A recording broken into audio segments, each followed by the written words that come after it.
Welcome to the webinar on understanding vulnerabilities across geographies to enable action, organized by the ICARD team. I'm Suraj from the Azim Premji University. ICARD is run by a network of individuals from different places. It's housed at the Azim Premji University. And ICARD stands for India COVID Assessment and Response Dashboard.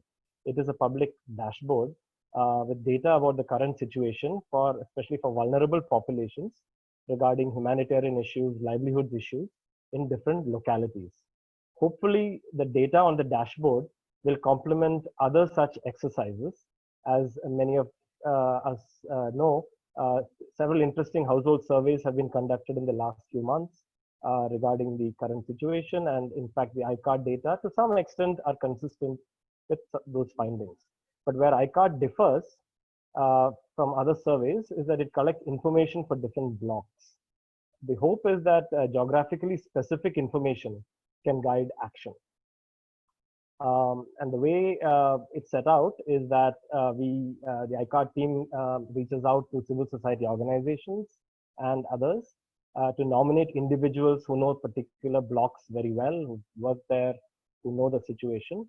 And then we discuss the methodology with them. We call them block experts. We have conversations with them. And through that, we try to score their block on a variety of humanitarian and livelihoods issues. There are certainly issues of validity which might come from this kind of information, the credibility of it. We have tried to validate it in different ways, including cross-checking with others in the block in some cases. We have a methodology section in the website which details some of this. So our hope, as I said, is that for planning any kind of action in the current situation, it is useful to know which issue is of concern where, because vulnerabilities and needs vary considerably by geography.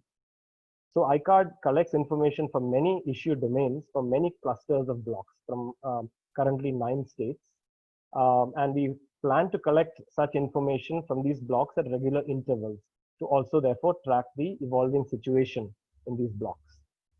We hope that such information, that is identifying which issues are of concern where, can help with the planning and response of different groups of funders, of civil society organizations, of government agencies, of the media in reporting the situation and so on, and even for the general public at large in just understanding the situation better and appreciating and being sensitive to differences across geographies.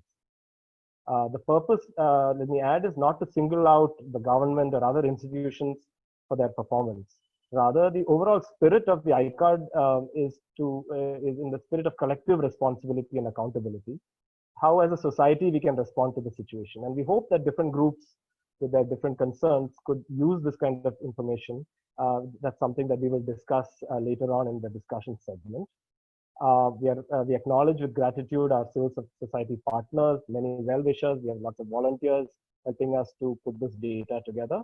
We also acknowledge there are many limitations in this kind of exercise, validating the information coming from block experts, the limited coverage. We've got 200 plus blocks, but in the larger scheme of things, that's still a small number. There are also concerns about how exactly this kind of information could be used for planning for action. So hopefully some of those things will be discussed later. Very briefly, this webinar, sorry again that we started a little late, is structured as follows. My colleague Ankit will introduce the dashboard website and will take viewers through it and how to navigate it. Following that, our colleague Pooja will present some of the emerging findings from the data, and the data continues to come in. And following that, and we are very happy that we have 2 invited discussants, Ashif Sheikh and Jean Drez. And Jean, as you can see, is already visible on the video. They will share their thoughts regarding the dashboard and more generally about the current situation. So we're very excited about the discussion segment. Finally, we understand that many of you listening to the webinar may not be comfortable in English. Unfortunately, we do not have translation facilities, but we will try to keep that in mind, especially in the discussion segment, जहाँ पे हम थोड़ा अंग्रेजी और Hindi at least में थोड़ा बात करेंगे. But we acknowledge that this is a limitation, the language of this exercise. With that, let me turn it over to Ankit who will discuss the website. Thank you. Thank you, Suraj. Hello, everyone. My name is Ankit, and I am currently the program manager at the iCard initiative. I'll now quickly take you through the website and the dashboard. Hope everyone is able to see my screen. So this is the landing page of the website. It summarizes the iCard initiative and its purpose, the 6 broad issue domains that we have, and the 9 states that we are covering and collecting data as of now. The methodology and the emerging patterns of the field can also be found. As you click on the More tab, you will be taken to the page which describes in detail each of these sections. Now you can see various tabs on the top of the page. The About tab provides details about the project and how iCard is distinct from other surveys. The survey page provides further information on the methodology, the respondents, the approach and validity, and the survey questions on which we collect information. The Acknowledgements tab lists down our CSO and NGO partners and our friends and well-wishers who have voluntarily helped us to set up this dashboard. The Team tab lists down the names of all our team members pan-India and in some specific geographies. The Emerging Patterns tab provides a snapshot of the domain and the state-wise observations. So when you click on round 1 emerging patterns here, you will be able to find domain and state-wise observations and the list of all blogs that we have covered till now. We'll be adding stories from blog and blog experts on this page. We have currently added 1 story on this page. These qualitative narratives and stories would complement the quantitative data that we have displayed on the dashboard. Pooja from my team will cover this section on emerging patterns after I have explained the navigating through the dashboard section. So now let's deep dive into the dashboard, which visually depicts the data that we have collected from 204 blocks and 9 states as of now. What you see now is the overview page of the dashboard. It provides us a snapshot of the 6 domain issues. These are the 6 domain issues: food and water, health, finances, livelihood, community, and migrants. And the 22 clusters that we have. So these are the 22 clusters that we have. You can see the cluster names as per the states. And for each state, we have attempted to form clusters of blocks that to be able to describe the situation for a larger region than a single block. So we have tried to create clusters so that we are not telling us about specific issues and domain issues for a singular block. A darker shade of red indicates a relatively worse off situation in a cluster or a block on a specific domain or a issue. Similarly, darker shade of green indicates a relatively better off situation in a cluster or a block on a specific domain or issue. All other color shades fall in between this red and green and depict the situation of a particular issue or a particular cluster and a block. The basic navigation of the dashboard is what, which are the issues, and where, which is the geographical regions. We are working to add when, as Suraj said, in the next few weeks, wherein you will be able to compare data across time for same clusters, for the same cluster and blocks. So currently it is round 1, we'll have round 2 soon. So coming to what to where. So for example, if you're a CSO or an NGO working on a specific domain, let's say livelihood, when you click on livelihood, you will see various color shades depicting the situation in different clusters now.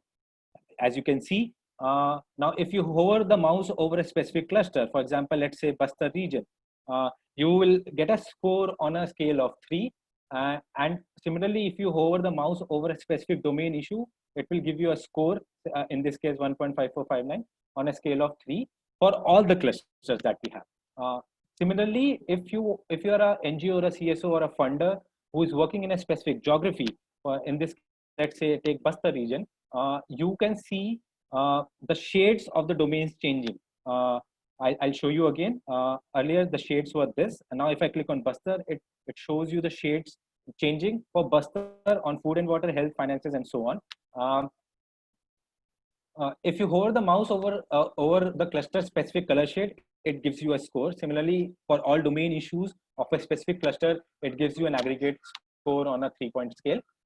So you basically, as an NGO or a CSO or a funder or a government agency, can see if you're working in a specific geography, you can see the issues for that geography. If you are a CSO funder working on a specific issue, the what, then you click on a specific issue and then you can see various clusters and how they are doing and what is the situation.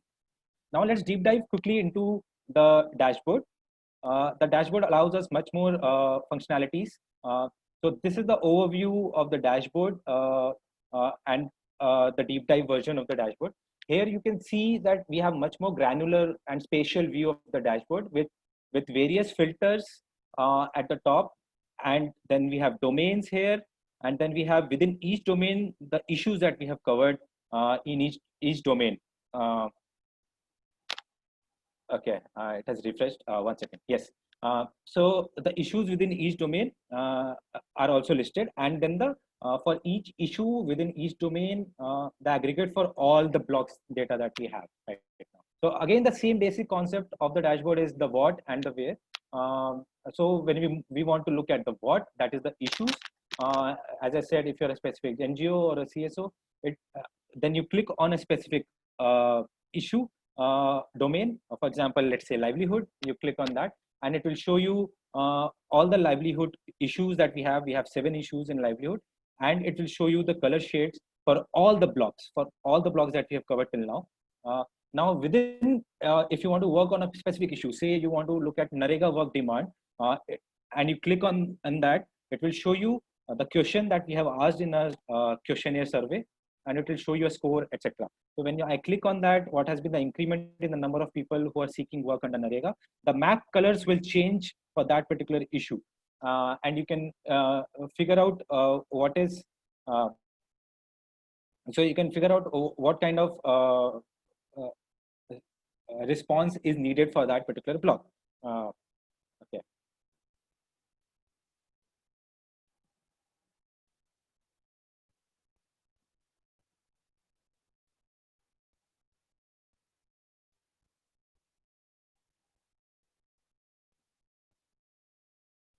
Okay, so as I was saying, if I click on livelihood and then if I click on increased demand under NREGA work, then the map shows you different shades. As you can see, different shades have come for a specific issue now. So for example, if I look at Konta block in Chhattisgarh, it will show me the data for Konta block. If I click on Bijapur district, Behramgarh block, it will show me data for that on the map. Now, if I'm worried, if I'm a NGO that works or a CSO that works in a specific geography, then I click on a specific, using the filters, I click on a specific state. For example, if I select Madhya Pradesh, then if I work in a specific region, so when I click on Madhya Pradesh, it shows me all the blocks that we have covered in Madhya Pradesh on the map and all the issues, all the aggregate on the issues for Madhya Pradesh. And then when I click on a specific district or a block, let's say Panna district, then it will show me all the blocks in Panna district that I've covered, and the color changes again for all the issues and all on the domains. And then if I select a particular block within that district, if I'm working on Powai, I want to target my intervention or a response strategy for a particular issue, then it shows me for Powai block, what is it that we need to focus on the most. So we have food distribution that needs to be focused on the most, Anganwadi programs, credit access, people don't have access to credit, Manrega work available or Manrega work demand is an issue, NGO coverage of the block is an issue, returned migrants do not have any income, so that's an issue. So similarly, you can see for each and every block or a geography that you work in. So you can use some of these filters, you can use all of these filters. You can reset when you want to look at some other issue or some other geographies. You can click on reset all filters and it will take you back to the entire dashboard. The last thing that I want to cover is that you can also explore the map. especially if you want to focus on a specific block. For example, if you want to look at Bastar region in Chhattisgarh, you want to look at a particular block, it will show you the block, district, state, and a score on all issues. You can deep dive into the issues. When you click on Konta, for example, it will take you to Konta and it will show you all the data. And when you click outside the map, it will take you back again to the all India map. So please try out the dashboard. We'll be adding more data in the next few weeks. And as I said, we will be adding the temporal component too. Thank you, everyone.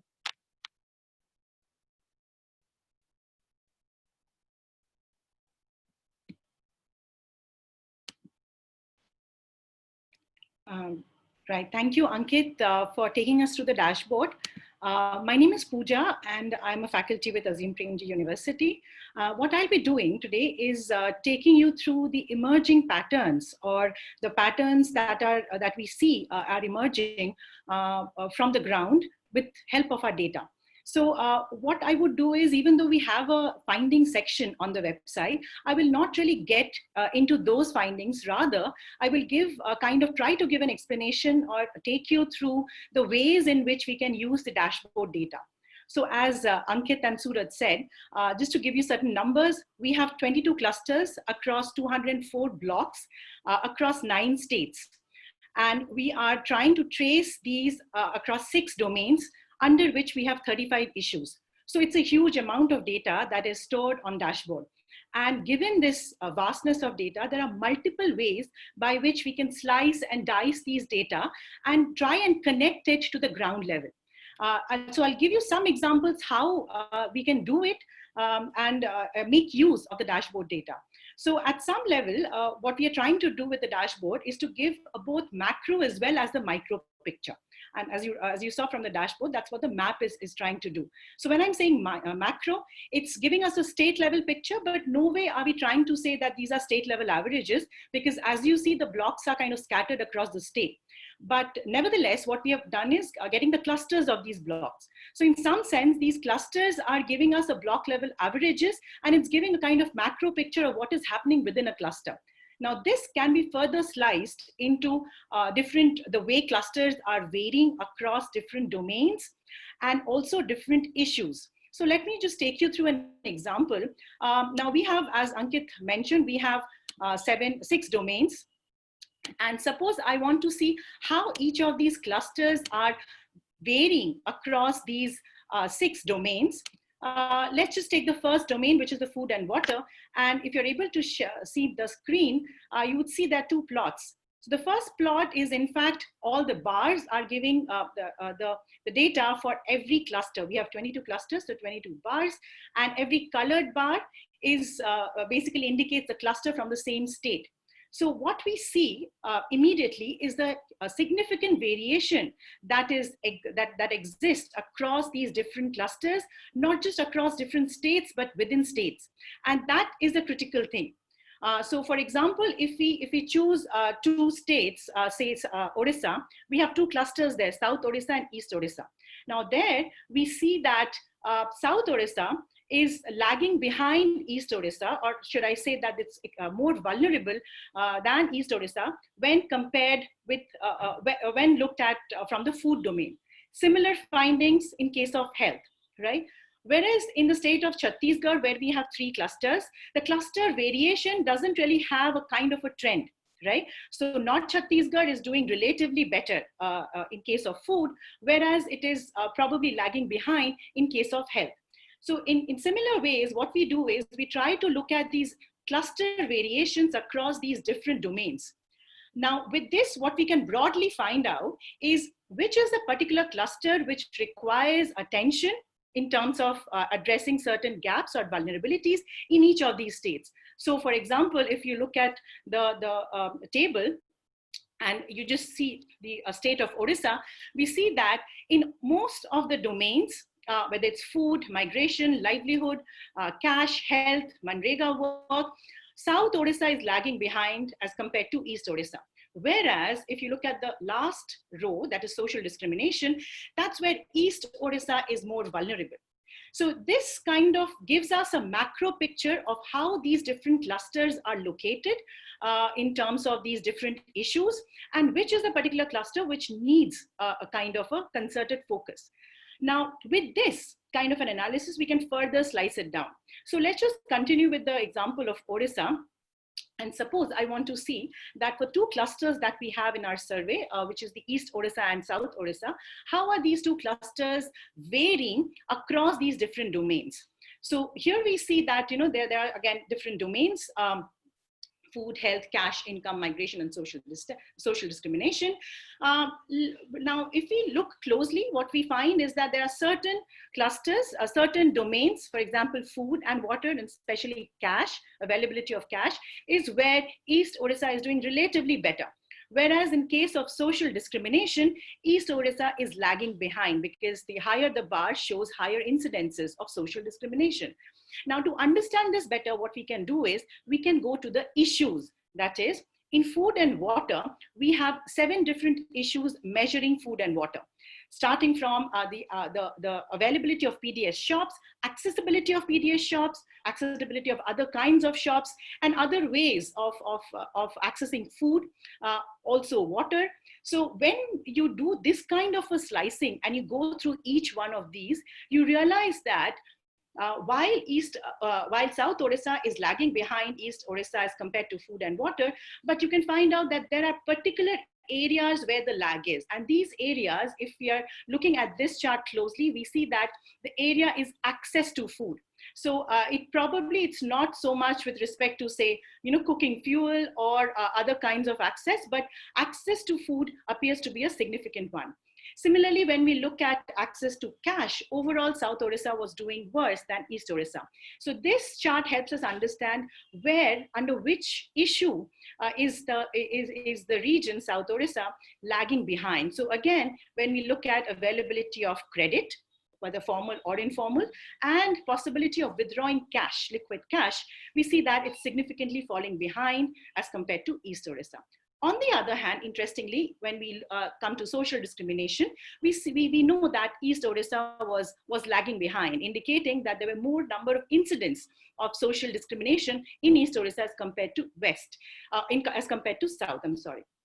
Now, when we are saying social discrimination, this chart helps us to understand what is the nature of discrimination that is happening specifically in East Odisha. So when we look at here, we see that it's mostly mistreatment of the migrant and health workers, distress-related violence, and police community conflict, which is creating a distress or a conflict situation in East Odisha more as compared to South Odisha.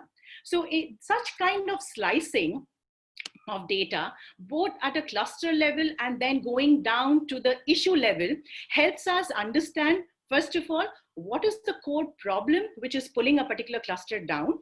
Secondly, once we have identified the vulnerable cluster, we can further break the cluster down into specific blocks and see which block is the most vulnerable one. So in some sense, the data which is there on dashboard helps you to connect the macro level picture to very micro level, or should I say ground level, block level issues, and pinpointing, what is the issue which is pulling a certain block down. And as we see, there's a huge amount of variation, and no way can we say that one particular block will be lagging behind in all the issues. Yeah, so I would stop there, and I think over to you, Suraj, to take this discussion forward. Yeah. Thank you, Pooja. Let's move on. Apologies again for the delayed start, and I hope we did not lose too many viewers who may not have waited around while we fixed it. But just to let you know, we will be making the recording of this webinar available, and so hopefully those who could not stay on would still be able to access it. Also, because of the delayed start, we'll try to we'll encourage you to have your queries and comments on the chat box in YouTube, and we'll definitely take them on board, and we'll get back to you to some extent, maybe on this webinar itself, but even otherwise. And please register on icard.org if you haven't, to get in touch with us, because this is an ongoing effort, and we would like to engage with as many of you as possible. So after Pooja's presentation of some of the emerging findings, let us now move to a more general discussion of the scope of this dashboard.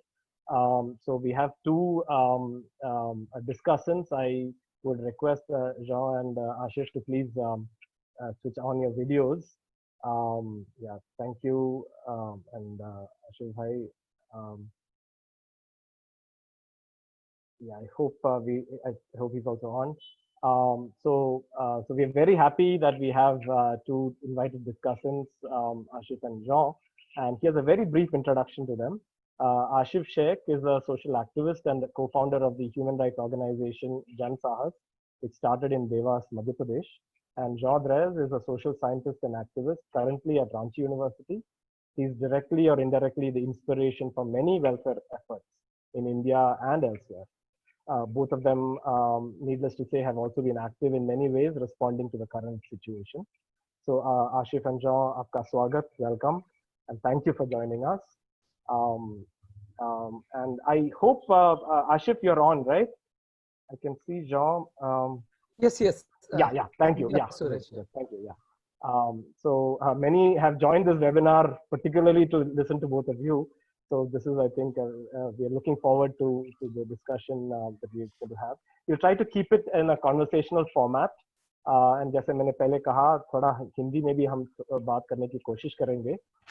But of course, बहुत सारे viewers और भी languages में चाहेंगे, but हमारा थोड़ा कमी है इस बारे में. तो मैं कुछ issues आपके सामने रखूंगा एक एक करके. आप अपने ढंग से आप इसको इस पे respond कीजिए. Please respond as you feel. So the first is, despite its limitations, this, about the dashboard, what do you think are the potential uses of such a data platform? The dashboard की अपनी कुछ सीमाएं हैं, लेकिन इसके बावजूद ऐसे सूचना आधारित प्लेटफॉर्म, इस डेटा ओरिएंटेड प्लेटफॉर्म से का क्या उपयोग हो सकता है? एंड ये अलग अलग तरीके के हो सकते हैं, सिविल सोसाइटी ऑर्गेनाइजेशन की दृष्टि से, फंडर्स की दृष्टि से, अलग अलग सरकारी विभागों की दृष्टि से, मीडिया के, आम जनता के दृष्टि से, रिसर्चर्स की दृष्टि से वगैरह. So it's a general question, and please, either of you could start, or maybe just to keep it structured, maybe Ashif, can I invite you to start, and Jean, please feel free to weigh in as and when. Please, Ashif. Yeah. So first of all, I want to congratulate ICART team as well as Azim Premji University for this important initiative. And basically, you covered lots of blocks and district in very short period of time. So congratulations for this great effort. Basically, as far as data is concerned, in India, particularly civil society or social welfare program face a huge problem for implementation because of non-availability of data or non-availability of actual the situation of the communities. And when we discuss about the most excluded and the vulnerable communities, so for example, my organization Jan Sahas is also engaged a lot with the COVID relief related activities. We also did a rapid assessment with more than 3,000 migrant workers after the second week of the lockdown. And basically we try to identify the issues and the problem of the migrant worker. So basically when these kind of effort identify the actual problem and issues, it's a very useful for creating the the program and intervention. If I will give you an example of the BOCW. So as far as migrant workers are concerned, or the concerned workers are concerned, BOCW is a very important and powerful the scheme at one level. But if you see that because of the non-availability of the data, it's very difficult to implement that program. After the lockdown, Government of India announced that they will allocate 35,000 crore rupees for the construction workers, and these 35,000 crore rupees will go for the welfare of the the construction workers. But some data are saying we have a crore construction workers in India. Some data give some other kind of information. Even though like the budget, one ministry says ki we have 35,000 crore rupees, another ministry says we have 55,000 crore rupees. So that kind of issues we we struggle with that kind of issues. So I think if we will work very intensively with the data, it's very important.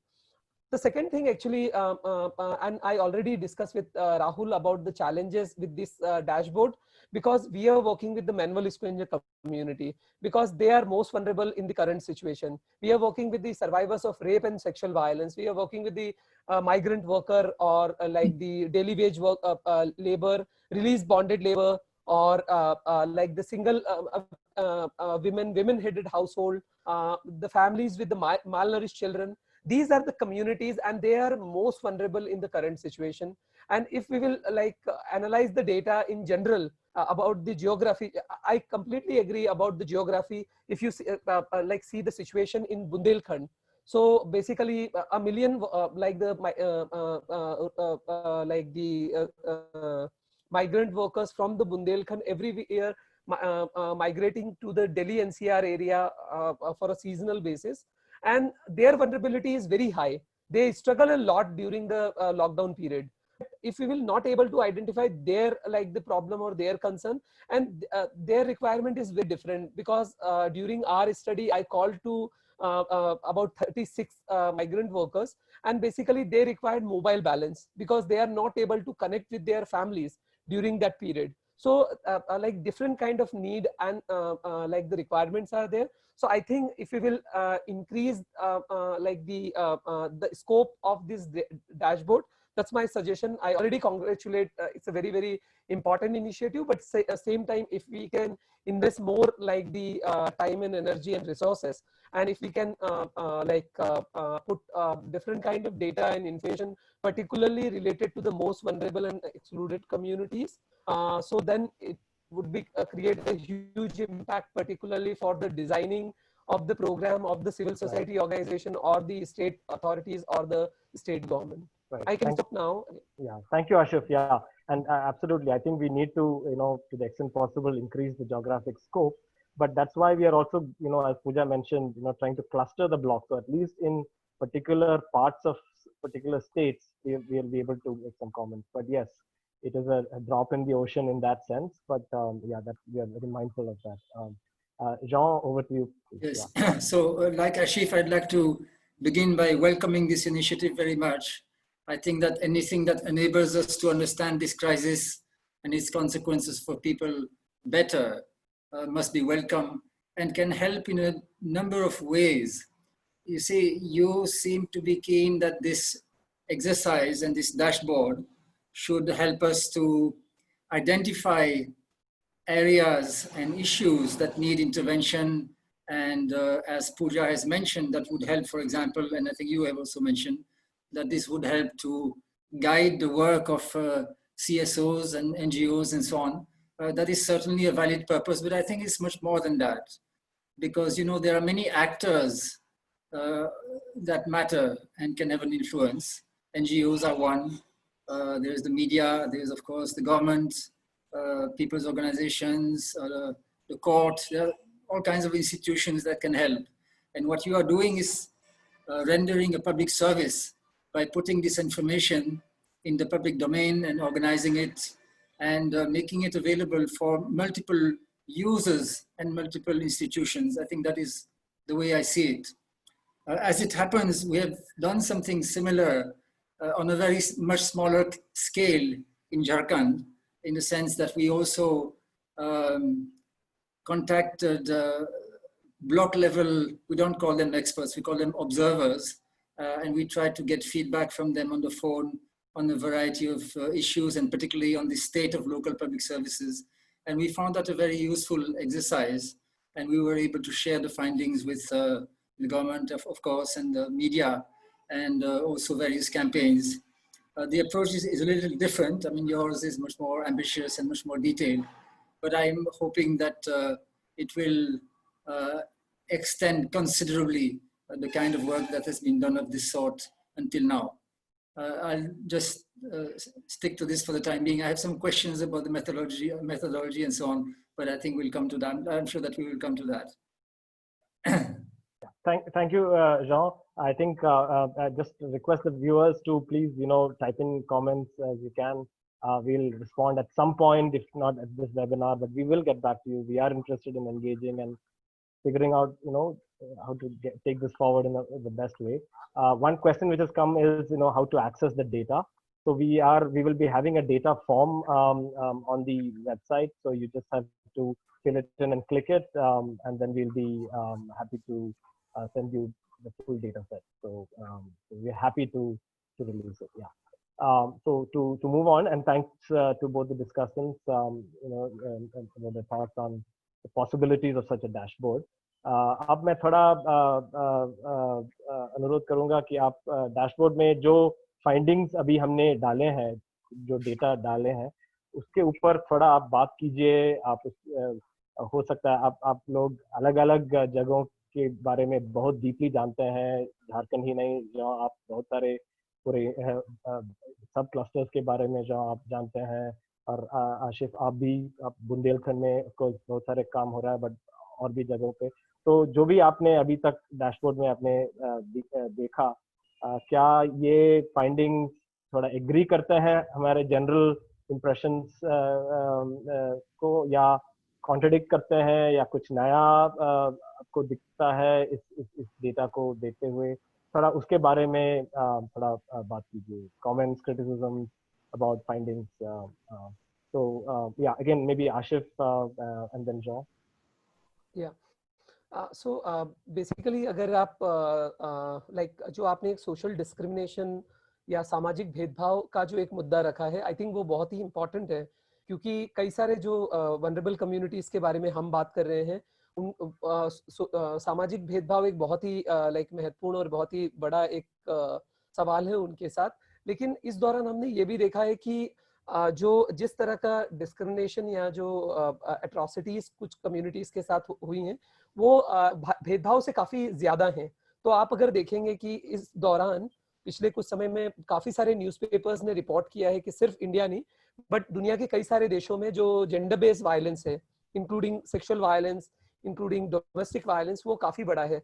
तो मुझे लगता है कि जो आप जब उसको सामाजिक भेदभाव कहते हैं, वो काफी एक छोटा हो जाता है, जबकि ये जो जिस वायलेंस हुआ है वो काफी है. मैं अगेन एक केस स्टडी आपके साथ शेयर करना चाहूंगा कि जब एक व्यक्ति से मैं बात कर रहा था जो दिल्ली से निकले थे अपने घर वापस जाने के लिए, और उत्तर प्रदेश में उनका घर था, और रास्ते में कुछ 5-6 जगह उनको उनकी पिटाई हो गई उस व्यक्ति की. वो माइग्रेंट वर्कर था, और जब उसकी पिटाई हुई तो ज्यादातर लोगों का कहना था कि आप ये जो वायरस है ये मेरे गांव में फैलाने के लिए आए हो, और रास्ते भर वो पिटते हुए आए. जब मैंने उनको फोन किया था, वो दिल्ली से निकले, उनको कुछ 12-13 घंटे हुए थे, उस दौरान उनको 5 बार लोग पीट चुके थे. और मुझे लगता है कि वो थोड़ा सा जो सामाजिक भेदभाव है उससे ज्यादा है. और उस तरह के जो मुद्दे हैं वो कई बार ये जो पूरा डेटा की जो कहानी है, और खासकर जब ये डैशबोर्ड और हम ज्यादा नंबर पे और बड़े स्केल पे डेटा के बारे में बात करते हैं, वो समाहित नहीं हो पाती है.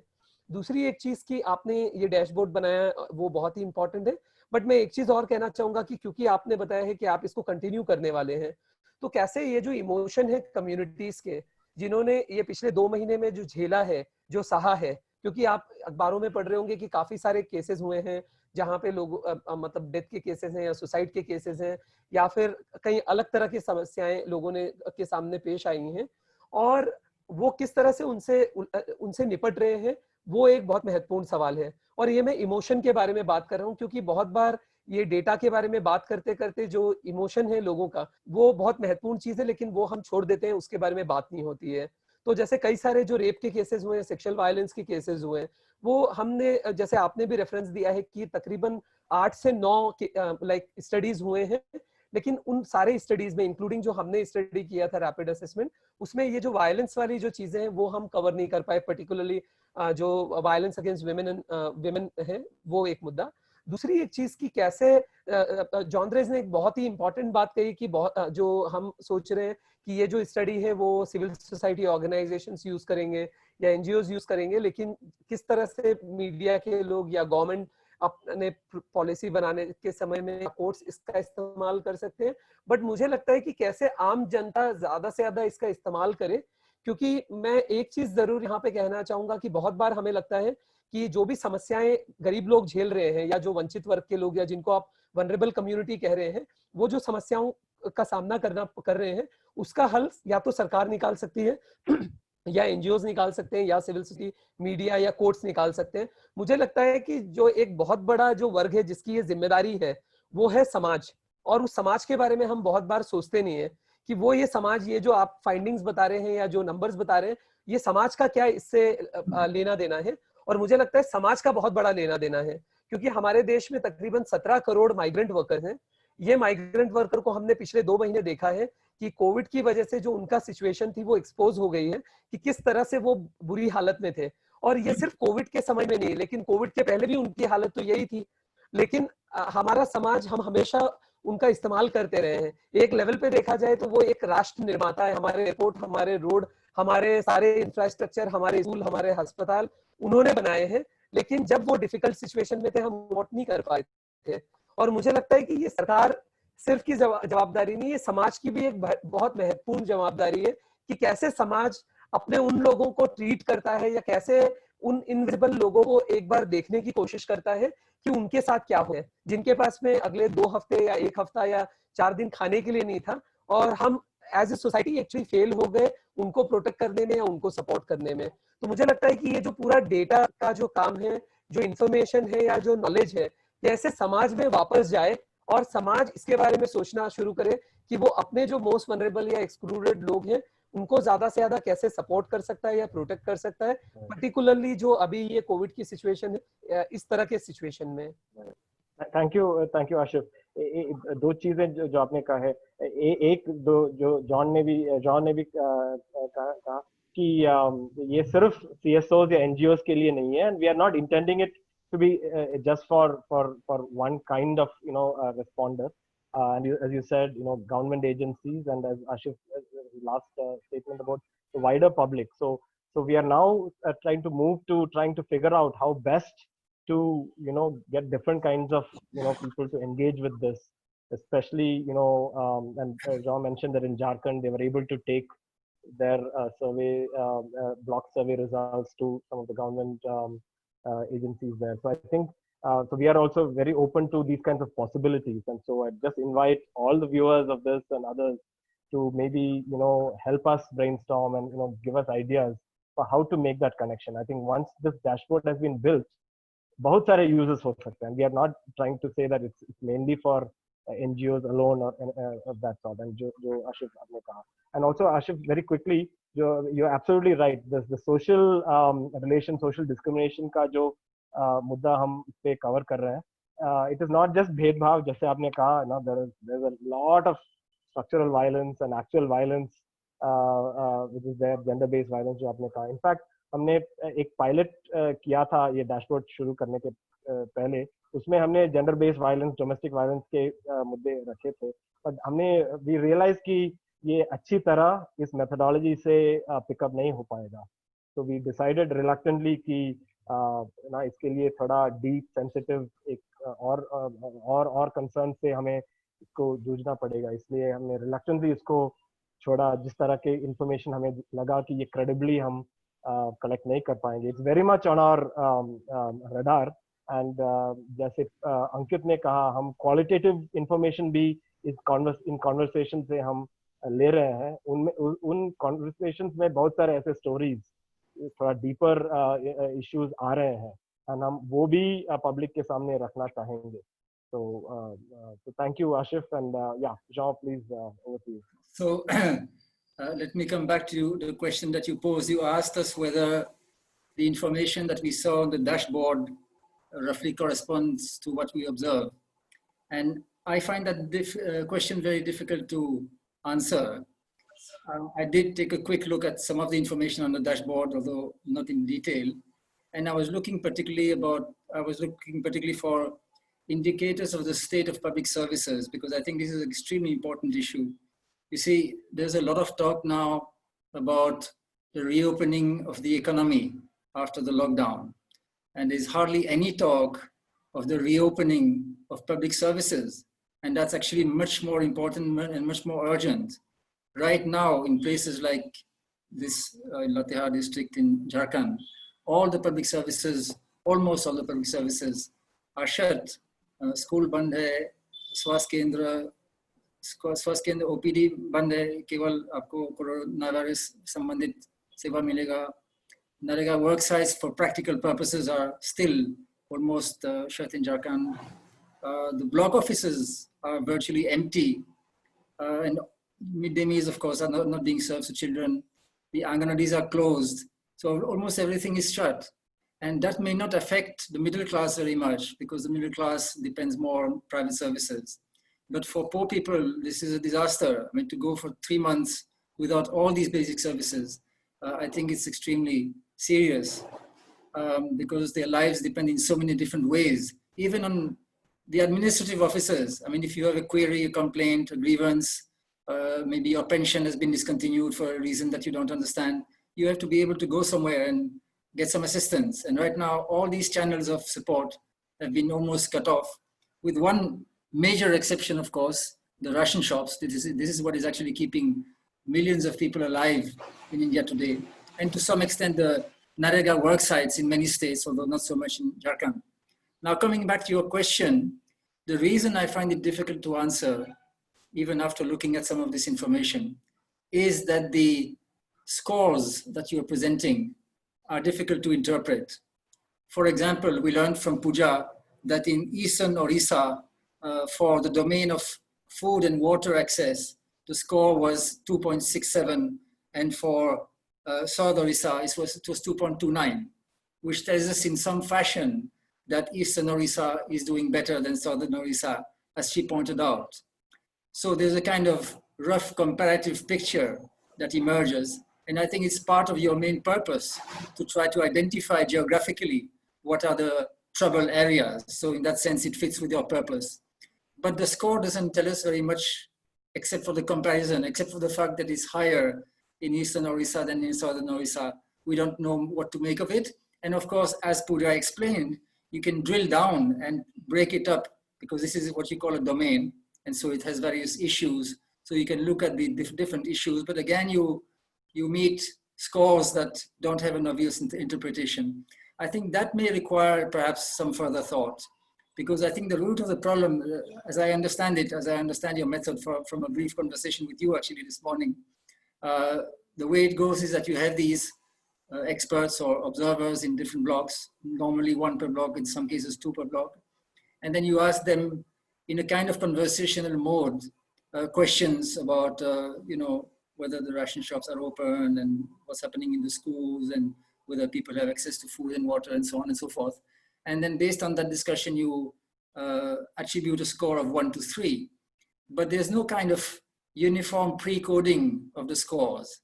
And I think that's deliberate. But I think that for some purposes at least, for some issues at least, it would be very useful to have a pre-coded score so that we get not only comparative information, but also substantive information. For example, just to give a very simple example quickly, if we ask, I don't think it's in your survey, but you could ask, for example, are the OPDs open in the area, in the block in question? And you could have 3 scores because you have scores of 1 to 3. So 1 could be most of the OPDs are closed, 2 could be some of them are closed, some are open, and 1 could be none of them are closed or open or whatever. So we would get also, so we would be able to say something like in Orissa, in 80% of the blocks, all the OPDs are open or all the OPDs are closed. So that would tell us a little more than just the comparative picture.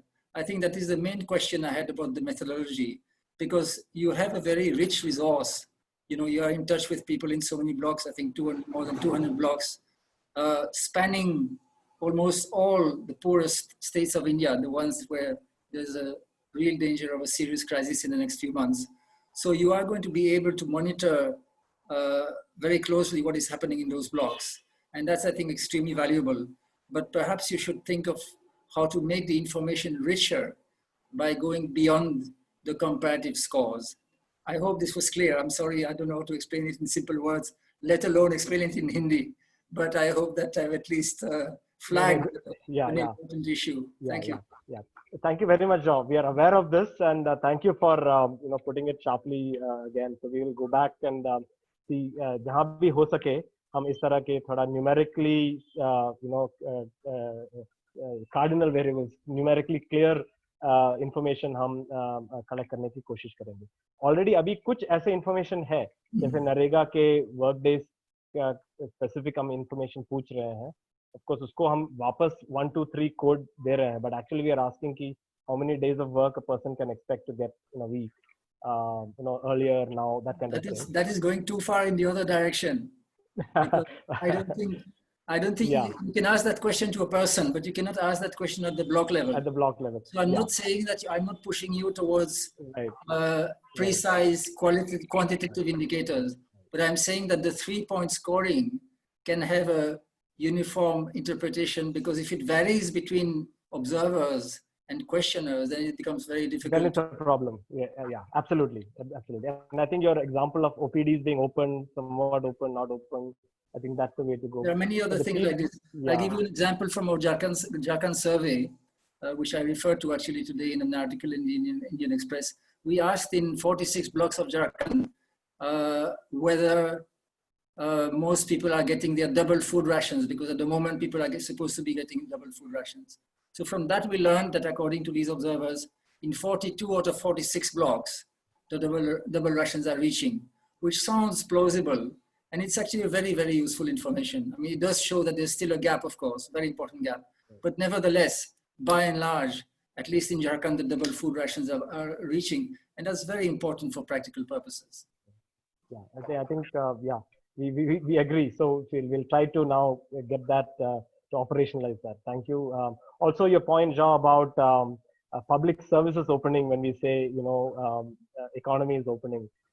Very much, yeah. We have some public services, implicitly on the dashboard, but that was not the primary focus. So we do talk about Anganwadi workers and health workers like Ashas and so on, and PDS and Rega, but that is certainly not the focus. It's good that you have highlighted this for the general audience listening about about that. Yeah. So I think we are running into because of the original time delay. So I would now request both of you maybe for some final thoughts just to wrap up. I had some other questions, but in general, इस तरह के dashboard efforts या data efforts और भी बहुत सारे interesting सूचना संबंधी प्रयास हो रहे हैं, household surveys और भी, और जैसे आशिफ ने कहा शायद उस तरह के surveys कुछ जैसे intimate violence, घरेलू हिंसा, इस तरह की चीजें पकड़ नहीं पाएंगे, तो we might need other kinds of methodologies. So you both already talked a little bit about possibilities, but any concluding thoughts on आगे इस तरह के data efforts और क्या करना चाहिए, and also just open to any last things you would want to ensure that, because many people are on this webinar to hear you, so anything else you would just generally want to communicate, open to you, and then we'll wrap up the discussion. Thank you. Again, Ashif, if you can start. Thank you. Yeah. So again, I will emphasis on the point that I already make about the mobilizing the communities about through the data, because always in India we are not like at the community level, people are not recognize sometimes the importance of the data. And अगर आप जो migrant worker की issue देखेंगे, तो जो पूरा issue निकल के आया है वो ज्यादातर इसलिए निकल के आ पाया क्योंकि मीडिया ने और बाकी लोगों ने इसके बारे में काफी बातचीत करी है. लेकिन मुझे ये लगता है कि, और ये मेरा बहुत ही स्ट्रॉन्ग मानना है कि अगर हमें कुछ बदलाव लेके आना है तो डेटा को कैसे ज्यादा से ज्यादा कम्युनिटी तक लेके जा सकते हैं. और अगर इस तरह की कोई कोशिश हो सकती है where you can try to reach out more and more, million and million like the citizens about the data, and not only you can focus on your data, but if already like 6 or 7 different organizations did a study, very detailed study in the context of COVID and the lockdown. So if you can compile the findings or the data and spread the information and to the more and more communities, and they can use at the community level. And we will not only focus on the research report or this kind of webinar, but lots of social media like the platforms are available. So I don't know it's useful or not, but how we can use the findings of your study data, your data or other organizations data through the TikTok videos, because in the rural area, and particularly I am working with the migrant workers, I am working with the, like in the rural areas, and nowadays people are using a lot these kind of like the social media platforms, but most of the academic institutions, we are not like even taking these kind of thing very seriously. We can use the TikTok for the like the awareness generation, or like spreading like the transforming the information through these kind of like the methodology. So just it's a very like the broad idea, but yeah. Okay, I was going to say something very similar, so I don't want to repeat. But I think I also feel that it's important to think about not how to generate the information and put it in the public domain, which is itself very important, but also how it can be disseminated to various kinds of public, including, as Ashif said, the community, but also you know, the media, the government, researchers, and so on, NGOs for that matter. And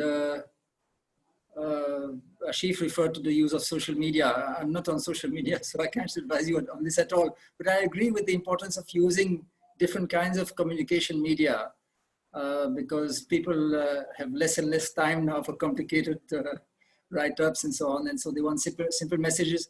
But what is important is to not dilute the credibility of the data, because the media, including social media, have a real tendency to sensationalize things and to report selective results and so on and so forth.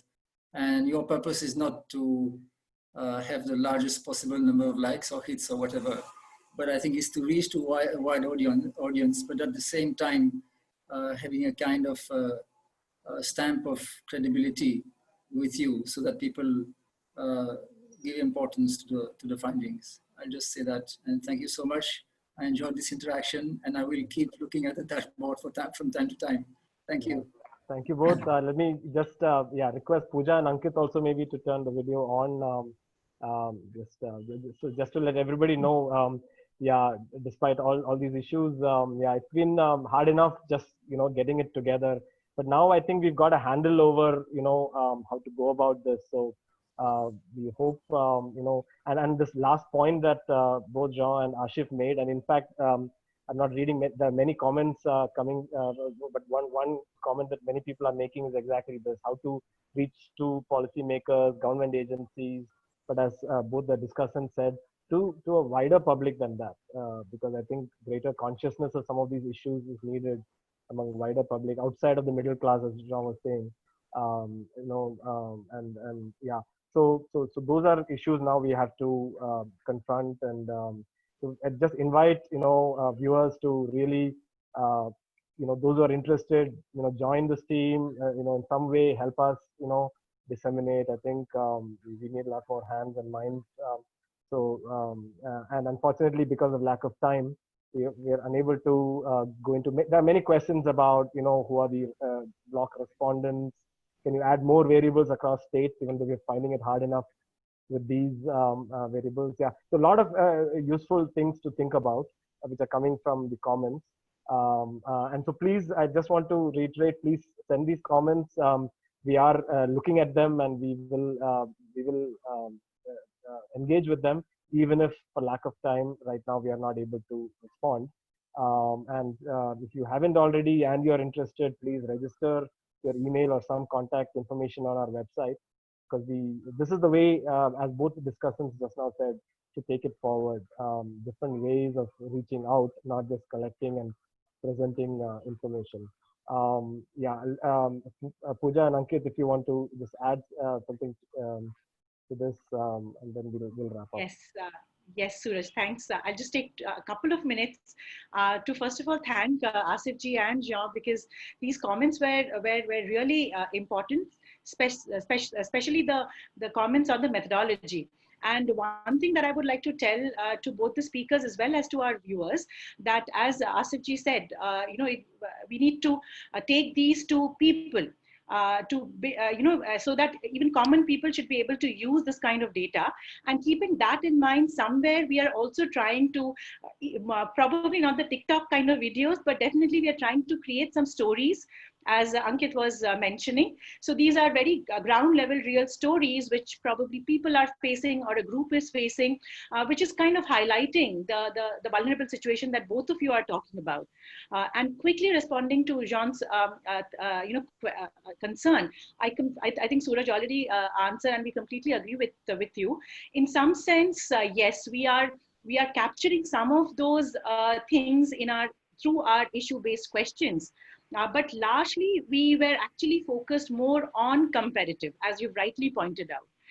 But yes, we at some point we would also want to get to the issue-based or very ground level kind of data on what is the nature or what is the kind of crisis. I think yes, that there is a possibility of doing that, and we'll definitely aim at capturing data probably in that kind of a way. But these were extremely important and useful comments. Thanks for both. Ankit, anything from you? हाँ या मैं John और आशिफ भाई का तहे दिल से शुक्रिया करना चाहूँगा हमारे वेबिनार पे आने के लिए और हमारे साथ अपनी इनसाइट शेयर करने के लिए। मैं कुछ 3 पॉइंट्स शेयर करना चाहूँगा। पहला कि हमारे जो ब्लॉक एक्सपर्ट्स हैं और हमारे जो पार्टनर ऑर्गेनाइजेशंस हैं और हमारे टीम में जो वॉलंटियर्स हैं उनके बिना हम ये सब नहीं कर पाते। हम उनको थैंक यू कहना चाहते हैं और उनसे उम्मीद करते हैं कि वो हमें ऐसे ही सहयोग करते रहेंगे। दूसरी चीज़ मैं बोलना चाहता हूँ कि जो भी हमारी ऑडियंस है हमें सुन रहे हैं, आप प्लीज़ डैशबोर्ड पे जाइए, आप देखिए कि आप अपने जोग्राफिकल लोकेशन में आप जिन इश्यूज़ पे काम करते हैं उन इश्यूज़ पे आप किस तरह से डैशबोर्ड का इस्तेमाल कर सकते हैं। आपको डैशबोर्ड से डेटा के लिए आपको जो भी मदद चाहिए होगी वो हम प्रोवाइड करेंगे। हम अगले कुछ दिनों में अपने डैशबोर्ड में डेटा पब्लिकली भी अवेलेबल कर देंगे। उसके लिए आपको एक क्वेरी फॉर्म भरना होगा और उसके बाद आप डेटा डाउनलोड कर पाएंगे। And at the same time जैसा सूरज ने कहा, आप अगर वेबसाइट पर रजिस्टर करेंगे हमारे, तो हम आपको रेगुलर अपडेट्स भी भेज पाएंगे जब भी हम डेटा अपडेट करेंगे। अभी हमारा डेटा फिर से अपडेट होगा in the next few weeks, so keep looking at the website. Thank you. Yeah, so Ankit has already formally thanked the discussants, and I also want to just chime in. Thank you very much. Also for the good words as well as the constructive suggestions. There's a lot of work to be done, but I think बहुत सारे takeaways हमारे लिए है, viewers के लिए भी है। और जैसे अंकित ने कहा, ये कोशिश आगे चलेगा। तो आप थोड़ा इस डैशबोर्ड पे जाके डेटा के साथ प्ले कीजिए, देखिए, and whoever would like to volunteer with our team, especially जो बार-बार दोनों discussants ने कहा, how to take it out, to government, to media, to especially with the focus on vulnerable groups, which has been our focus, but we can sharpen it if we can do that. So again, an open call to viewers to please engage with this if you find this useful, and we hope you'll find this useful. So with that, let's close this webinar. Again, sorry for the initial hiccup. Hopefully everybody stayed on. Thanks to the discussants, and thanks to all our volunteers and CSA. Thank you. Bye.